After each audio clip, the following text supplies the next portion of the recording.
상품을 고르는 기준이 있다면? 저는 남들보다 를 살려서 내가 더 잘 팔 수 있겠다. 온라인 판매 시 이 세 가지는 절대 하면 안 된다. 저는 이랑 사용하는 거랑 로 상품명 그대로 쓰는 거 하지 말라고. 광고비를 어떻게 한 푼도 안 쓰고 유입을 늘렸는지. 저 같은 경우에 처음엔 광고비를 쓸 필요가 없었던 게 안녕하세요, 투트랙입니다. 자, 오늘은요 유튜버 사업하는 융 대표님을 모시고 온라인 커머스에 대해서 조금 말씀을 나눠보도록 하겠습니다. 오늘도 좋은 정보를 기대하면서 융 대표님하고 인터뷰를 진행할 건데요. 일단 본인 소개 한번 부탁드리겠습니다. 네, 저는 온라인 사업을 작게 운영하면서 그리고 유튜브로 사업하는 융 대표라는 채널을 운영하고 있는 아이 엄마입니다. 아이를 키우면서 이렇게 진행하시는 거죠, 사업도? 네, 맞아요. 그러면 시작하신 지는 얼마나 되신 거예요? 제가 20년도부터 시작했으니까 이제 횟수로 5년 차네요. 네, 된 것 같아요. 오, 코로나 때 많이 시작하신 분들이 많은 것 같아요. 그렇죠? 코로나랑 크게 상관은 없고 제가 시작했던 계기는 사실 아이를 키우면서 할 수 있는 그냥 공무원 준비를 했었거든요. 어떤 직업이 있을까 하다가 근데 공무원 준비를 하는데 독서실에 앉아있는데 하루는 이걸 내가 3, 4년 뒤에도 큰 변화 없이 똑같이 이 페이지를 보고 앉아있을 수도 있겠다라는 생각이 들더라고요, 갑자기. 그러니까 제가 붙을 자신이 없었죠. 그러니까 갑자기 무서워가지고 그 길로 그냥 바로 책 닫고 사업자 내고 시작한 게 20년도였어요. 지금 그러면은 온라인 쪽에서는 어떤 일을 하고 계세요? 되게 종목이 많잖아요. 저는 그냥 20년도부터 지금까지 똑같은데 온라인 사입해가지고 그냥 판매하는 스마트 스토어 그리고 최근 시작한 쿠팡 이렇게 두 가지 판매하고 있어요. 쿠팡을 새로 시작하셨다고 했는데 쿠팡 어때요? 풀페이먼트 집어넣었어요? 아니면 판매자 배송만 하고 계세요? 지금 최근에 매출이 좀 나오는 게 있어가지고 크로스 입점하고 이렇게 넣기 시작했는데 초보 입장에서 아무것도 모르는 상태에서 시작하라고 하면 쿠팡이 팔기가 쉬워요. 그렇죠. 네, 훨씬 쉬워요. 매출 내는 건. 장단이 확실히 있어요. 쿠팡이 쉽긴 한데 장점과 단점. 장점은 매출 일으키기가 쉽다. 단점은 수수료가 좀 높은 거랑 그리고 장기적으로 봤을 때 내가 온라인 사업의 측면에서 어떤 실력을 늘리고 싶다라고 하면 스마트 스토어에서 꼭 상위 노출이 되는 경험이 꼭 필요하긴 해요. 자, 어쨌든 지금 하고 계시는 일은 본업이신 거죠? 네, 맞습니다. 네. 저한텐 본업인데 본업만큼 에너지를 쏟고 시간을 쏟아서 열심히 하고 있는데 하루에 투자하는 시간이 한 3, 4시간 정도밖에는 안 되니까 일반인들 보시기에는 부업이 될 것 같아요. 원래 이렇게 사입해서 진행하게 되면은 사실 시간이 많이 안 들어요. 근데 처음에 모를 때는 시작했을 때는 진짜 많이 힘들긴 했어요. 물론 어느 정도 한두 상품 자리 잡을 때까지는 네, 분명히 시간이 네, 필요하죠. 네. 근데 이제 자리 잡히고 나면 특별히 신경 쓰지 않아도 되는 게 가장 큰 장점인 네. 거겠죠. 이 사입하는 게. 네. 남들이 볼 때는 부업이라고도 생각을 할 수 있는데 사실 직장인들도 충분히 할 수 있는 일 같아 보이거든요. 저는 네, 사입해서 하는 건. 네. 그렇죠. 지금도 하루 3, 4시간 정도? 네, 지금도 3, 4시간 정도. 그 원래부터 이런 일을 쭉 하셨던 거예요? 아니면 원래 다른 일 하셨었어요? 저는 진짜 평범하게 공부 되게 열심히 해서 대학교 나오고 그냥 직장 다니는 일반 회사원이었어요. 네. 어떤 직군이었는지 좀 궁금한데요? 마케팅 회사원이었어요. 온라인 마케팅 쪽이었어요? 홍보대 행사였는데 홍보대 행사. 네, 이렇게 온라인, 오프라인 전부 다 브랜드 홍보하는 일을 했었어요. 그러다가 계획에도 없이 임신해서 바람에? 네. 네, 그래가지고 이제 아이를 키우면서 할 수 있는 일을 찾다 보니까 온라인 사업을 시작하게 됐어요. 자, 어쨌든 쿠팡도 들어가고 스마트 스토어도 하고 있고 뭐 기타 여러 가지 플랫폼도 진행을 하고 계시나요? 근데 제가 효율을 되게 중요하게 생각하는데 지금 제가 쓸 수 있는 시간에서 다른 막 입점하는 것보다는 그냥 제일 그 판매 매출 규모가 큰 스마트 스토어랑 쿠팡만 집중하는 게 효율적으로는 이득인 것 같아서 그 두 가지만 지금은 하고 있어요. 그래서 궁금합니다. 지금은 스스와 쿠팡의 비율이 어떻게 돼요? 상품마다 달라요. 근데 이게 어떤 매출액으로 따졌을 때 반반. 반반? 네. 그러면 효율을 중시하는 우리 융 대표님께서는 순수익도 효율적으로 가져가시는지 좀 궁금해요. 월 매출과 순수익은 어떻게 되실까요? 제가 일부러 매출 구간을 2, 3천으로 유지를 하고 있거든요. 여러 가지 이유로. 근데 최근에는 솔직히 좀 많이 떨어졌어요. 1000에서 1500 왔다 갔다 하는데 평균적으로는 2, 3천 유지를 했었고 그리고 순수익은 한 2, 30% 나와요. 사입의 장점이 뭔 것 같아요? 저는 이걸 하면서 고객 CS가 조금 처음엔 많이 힘들었거든요. 근데 그 우리나라 CS의 대부분 90%가 배송 문제예요. 근데 그거에서 자유롭다 보니까 그 CS 스트레스가 많이 줄어요. 아무래도 내가 뭐 물건을 가지고 있는 거니까 풀필먼트에 들어가면 바로 다음날 받으니까 내 상품에 대한 설명 정말 빠삭하게 할 거 아니에요. 그쵸? 그렇죠. 근데 이거를 하다 보니까 판매가 이게 사입이 됐던 뭐 위탁 구매 대행이 됐던 저는 그냥 본질적으로 고객한테 파는 건 다 같다고 생각을 하거든요. 그래서 딱히 구매 대행의 장점이라던가 사입의 장점이라던가를 나눌 필요 없이 온라인 사업을 크게 가져가려면 그러니까 물론 전 크지 않지만 최종적으로는 마지막은 내가 내 물건을 사입해서 뭐 제조도 해보고 결론적으로는 그 단계를 계속 가야 된다고 생각을 해요. 그러니까 언제까지나 구매 대행이나 위탁으로만 매출을 내는 건 한계가 있는 것 같아요. 제 생각엔. 맞습니다. 자, 하루에 2-3시간 일하고 도대체 어떤 업무를 보는지 궁금해요. 하루에 3시간 정도 투자를 해서 어떤 업무를 보는지. 근데 이게 연차마다 다르긴 한데 지금은 그냥 아이 스케줄에 따라 움직여요. 아이 학교 동시에 학교 가면 그 학교 1분 거리에 제 사무실이 있어요. 그래서 그냥 그 전날 쌓였던 CS 문의 해결하고 출고 작업하고 배송하고. 그러면 처음에는 2-3시간씩 여유를 가질 수 있게 되기 바로 직전까지 시간이 얼마나 걸리셨어요? 저 첫 해에 하루 3시간 잔 것 같아요. 첫 해 하루 3시간? 저 같은 경우에는 뭐 구매 대행, 뭐 위탁 이런 거 개념을 잘 모르고 그냥 아이가 있으니까 아동복 위주로 시작을 했어요. 그래서 남대문 가서 물건 떼고 그렇게 뭐 혼자 배송하고 이런 식으로 했었는데 많이 자야 3시간 잤던 것 같아요. 그거를 거의 1년 가까이? 1년 가까이 했었죠. 네. 진짜 그때 당시 그래도 한 2-3천 정도 유지하시면서. 네, 저는 운이 좋게도 시작하자마자 매출이 바로 나왔어요. 2-3천. 운이 좋은 거 아니에요. 네, 그것도 실력이에요. 네. 나왔었는데 네. 그만큼 아무것도 모르는 상태에서 시작했는데 매출이 나오니까 감사하긴 한데 숨 쉴 시간도 없이 진짜 바빠가지고 저는 그때 심지어 노트북도 없었거든요. 노트북 없이 그러면 데스크탑에서만 의존해서. 아니요, 데스크탑이 아니라 핸드폰. 그러니까 제가 노트북을 사야겠다라는 그 생각을 할 틈도 없이 바빴어요. 그래서 뭐 어디에 물건을 맡겨서 체계적으로 해봐야겠다 이런. 네. 진짜 무에서부터 진짜 시작하신 거구나. 네. 그래서 진짜 이거를 진짜 꼭 제일 오늘 중요하게 말씀드리고 싶었던 이유가 하루에 2시간 일하고 뭐 2시간 공부하고 서울대 가는 방법 없는 거 알고 운동도 사람들이 뭐 1-2시간 운동해서 막 몸이 좋아지지 않는다는 걸 아는데 돈만큼은 1-2시간 일하고 뭐 몇 천을 벌 수 있을 거라는 생각을 하시는 분들이 되게 많더라고요. 생각보다. 진짜 그거는 제가 살아온 경험상 그건 정말 기적이었거든요.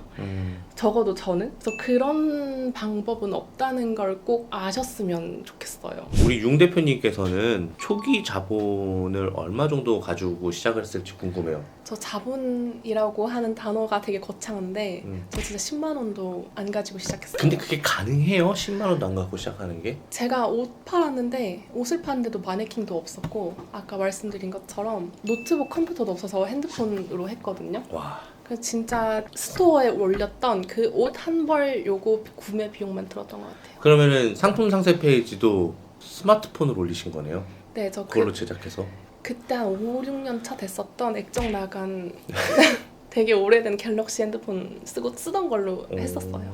현재는 지금 어떤 카테고리를 판매하고 계세요? 지금도 20년도에 시작했던 거 그대로 유지를 하고 있는데 가족 아이템을 주로 팔고 있고 최근에 시작한 게 여행 쪽 카테고리를 시작했어요. 여행 쪽 수요가 생각보다 많죠. 네, 최근에 우연히 제가 제 유튜브에도 있는데 여행용 금고를 판매하게 됐거든요. 근데 이게 도난 방지, 뭐 소매치기 방지용인데 요거에 대한 수요가 많아서 요거를 시작으로 다른 제품으로 확장을 할 수 있겠더라고요, 브랜딩을. 그래서 한번 키워보려고 하고 있습니다.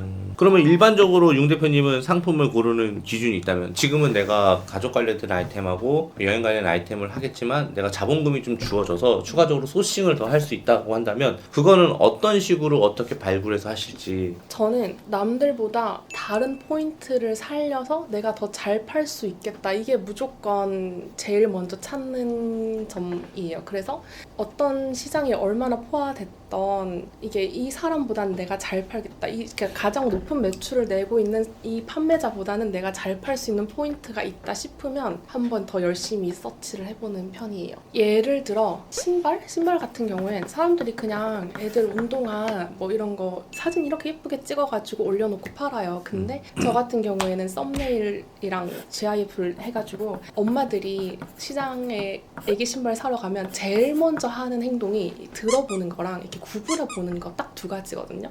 근데 이거를 보여주는 판매자가 그 당시엔 정말 아무도 없는 거예요. 그래서 그러면 누가 이걸 얼마나 많은 판매량으로 매출 규모를 내고 있던 내가 이걸 보여주면 바로 진입할 수 있겠다라는 생각이 들어서 심지어 제가 들고 왔던 상품은 이미 잘 팔고 있는 사람이 있었어요. 많았어요. 같은 상품이었어요. 근데 그냥 이걸 한번 내가 보여줘서 저기보다는 내가 더 차별점이 있다를 포인트로 강조하니까 네, 잘 팔았어요. 뭐 뭔가 똑같은 아이템이라 하더라도 포인트만 딱딱 주면서 하면 되게 좋다. 괜찮은 것 같습니다. 자, 사입을 하려면 뭐 1688이든 알리바바든 중국에서 많이 사입을 하실 거예요. 그럴 때 보통 뭐 팁 같은 게 있으실까요? 일단 어디서 사입하던 그냥은 안 들고 와요. 그러니까 처음에는 남대문에서 시작했고 뭐 요즘은 뭐 1688도 하는데 남대문 같은 경우를 먼저 말씀드리면 뭐 이게 단가가 얼마예요 하면 네 알겠습니다 하지 않아요. 그러니까 이거를 제가 얼마까지 가지고 올 수 있냐, 가격을 어떻게 내고를 한다던가 아니면 이걸 하나 가지고 올 테니까 뭐 샘플을 내줄 수 있냐던가 어떤 식으로라던 그냥 네 알겠습니다 해서 가져오는 경우는 없는 것 같아요.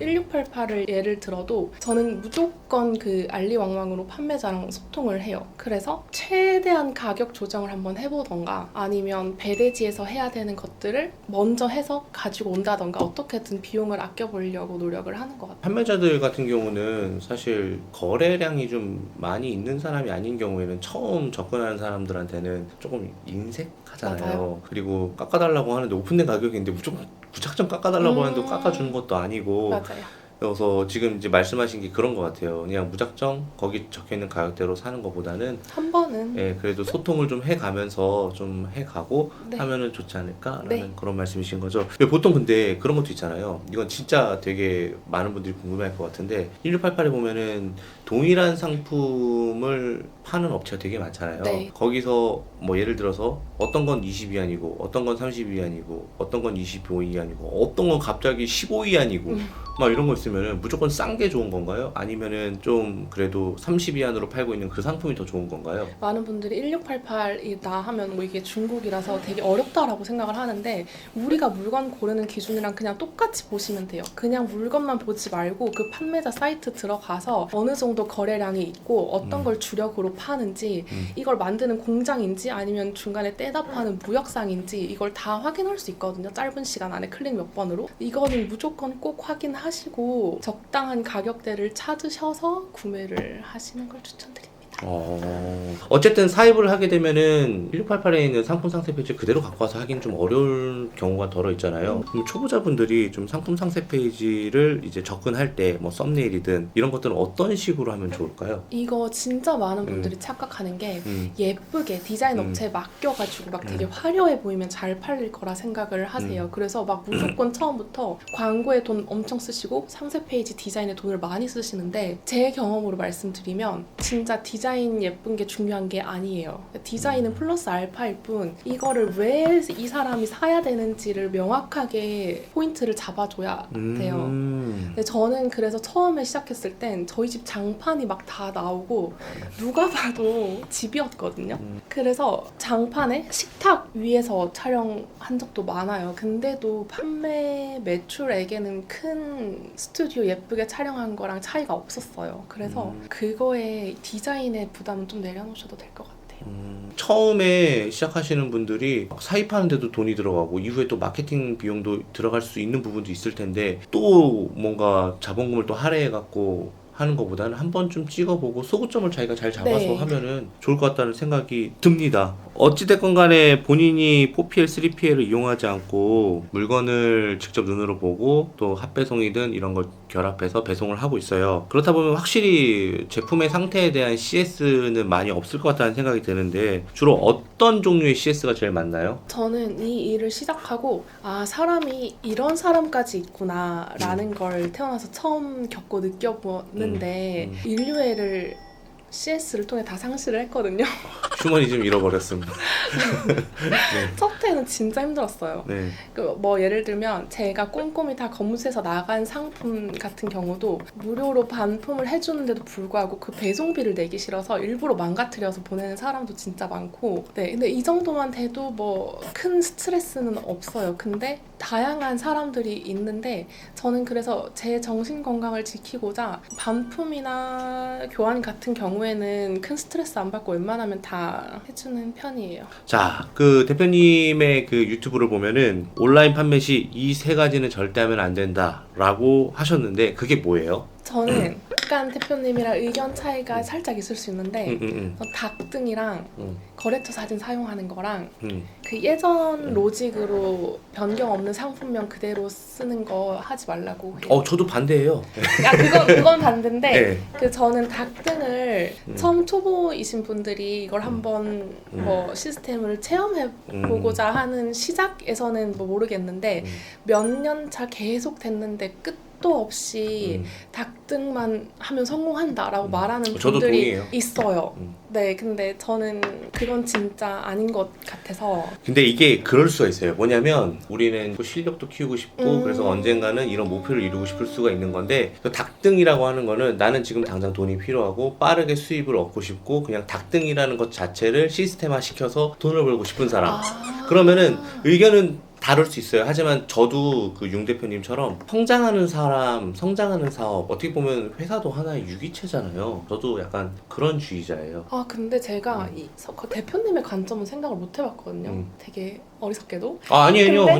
대표님 말씀을 들어보니까 정말 그런 이유라면 그런 거 있잖아요. 뭐 나는 하루 3시간밖에 없고 나 내 직장이 너무 좋아. 그런데 여기서 한 달에 100만 원에서 200만 원만 더 벌면은 인생이 조금 더 재밌어질 것 같아. 근데 이걸 시스템화 해갖고 돈 많이 들지 않고 직원도 거의 쓰지 않고 그냥 소프트웨어로 그냥 막 올리고 싶어. 그러면은 그렇게 하는 이런 거지 이유라면. 뭐. 네, 있죠. 참 어려운 것 같아요. 그래서 뭐 닭등이 편한 사람한테 닭등을 하지 말라고 말할 그건 수도 아니죠. 없고. 네, 그렇죠. 네, 아니죠. 선택은 자기가 하는 거고 네, 네. 책임도 자기가 네. 지는 거니까. 자, 상품 하나하나를 정말 선별해서 올리는 우리 융 대표님께서 광고비를 어떻게 한 푼도 안 쓰고 쇼핑몰 유입을 늘렸는지 좀 궁금해요. 물론 규모를 키우고 조금 사업을 키우고 싶으면 광고비는 필수적인 거라 뭐 광고비 쓰지 마세요 이런 건 아닌데 저 같은 경우에 처음엔 광고비를 쓸 필요가 없었던 게 검색하면 제 상품이 1페이지 1위에 나오니까 이게 많은 사람들이 하는 상품이 아니었나 봐요? 그런 건가요? 그랬던 것 같아요. 그런 것도 있고? 네, 그냥 일반적인 뭐 많이 찾는 생필품이나 그런 상품은 아니었어요. 그래서 그러니까 굳이 광고를 해야겠다라는 생각을 안 해봤던 것 같아요. 그래서 방법을 좀 알려주세요. 어떻게 유입을 시켰어요? 외부 유입도 좀 있었나요? 근데 제가 말하는 매출 구간은 굳이 외부 유입 없어도 그냥 순수 검색어로만 해도 충분히 가능한 매출 구간이에요. 수요가 완전 폭발적인 것들은 공급자들도 겁나 많으니까 그들끼리 경쟁하기 위해서 노출시키기 위해서 광고비를 쓸 수밖에 없는데 상대적으로 수요가 많이 적지만 어쨌든 수요가 있는 상품에 대해서 공급자가 완전 적어버린 상품을 하면서 하다 보면 당연히 1페이지에 노출될 수도 있는 확률이 높다 해서 그런 상품을 소싱하게 되면은 광고비도 없어도 가능할 수 있다. 네, 저는 상품 소싱할 때 1페이지 들어갈 수 있을까 없을까 이거 진짜 중요하게 봐요. 그래서 광고비를 또 안 쓰고 외부 유입할 수 있는 게 최근에는 뭐 유튜브 쇼츠? 아니면 관련된 뭐 네이버 카페? 뭐 이런 데 올리면서 마케팅하는 그 정도? 이거 돈을 안 쓰는 거지 시간을 쓰는 거네 그래도. 그렇죠. 뭐는 세상에 공짜는 없답니다. 오케이 알겠습니다. 자 말씀하시는 걸 들어보니까 힘들었던 때가 좀 있었을 것 같아요. 그냥 개인적으로 힘들었던 건 갑자기 생각보다 매출이 잘 나오고 바쁘니까 그렇지. 건강과 가족과 지인과 친구와 제 모든 걸 다 잃었죠. 그럴 수밖에 없는 게 늘 지속된 그런 관계에서 내가 무언가를 다시 해보려고 하면 당연히 희생이 있을 수밖에 없는데 아까 처음 시작할 때도 아이 때문에 더 벌려고 하신 거라고 말씀하셨잖아요. 그랬는데 아이를 위해서 했는데 오히려 돈을 벌면서 아이가 더 멀어지고 가족과 더 네. 멀어지고 이게 되게 힘들었던 거죠. 네.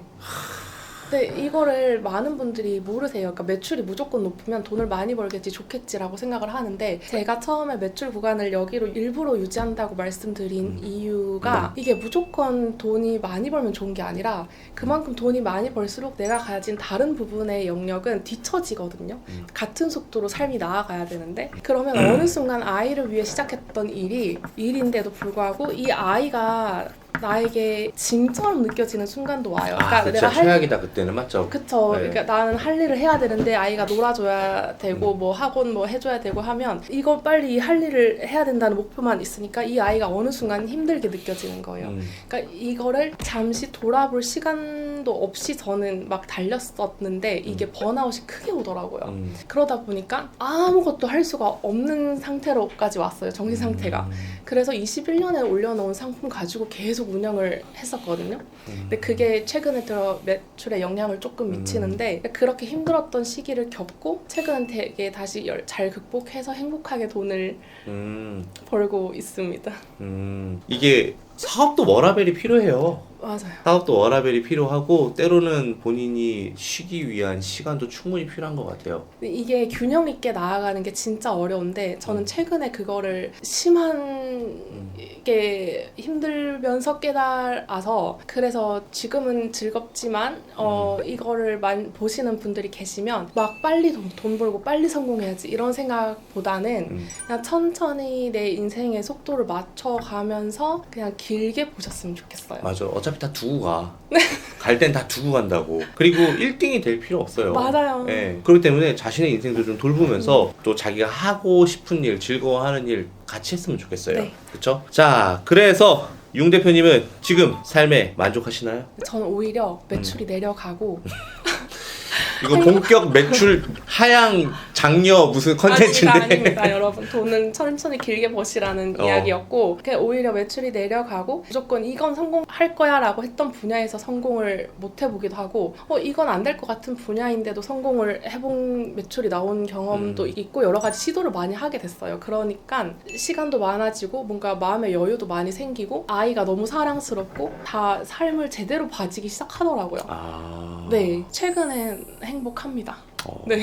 앞으로 인생, 사업계 어떻게 꾸려나가실 겁니까? 저는 이제는 어떤 걸 해야 매출이 나오고 어떤 걸 하면 안 되고를 명확하게 알게 됐으니까 제가 열심히 하면 매출이 나오거든요. 나오죠. 네. 그럼요. 그리고 아이가 좀 커가지고 시간이 이제는 많이 생겼어요. 그래서 매출 규모도 좀 키워보고 사업을 조금 크게 해보려고 생각합니다. 자, 오늘 이렇게 사업하는 융 대표님을 통해서 사실 좀 진솔한 얘기가 좀 많이 나왔어요. 그래서 저는 개인적으로 오늘 컨텐츠 되게 만족하고요. 저는 만족했는데 한번 여쭤보고 싶어요. 오늘 촬영 어떠셨어요? 저 너무 감사드리고 제가 몰랐던 시각에 대한 새로운 의견도 들을 수 있는 기회라 너무 존경하고 네, 너무 값진 경험이었습니다.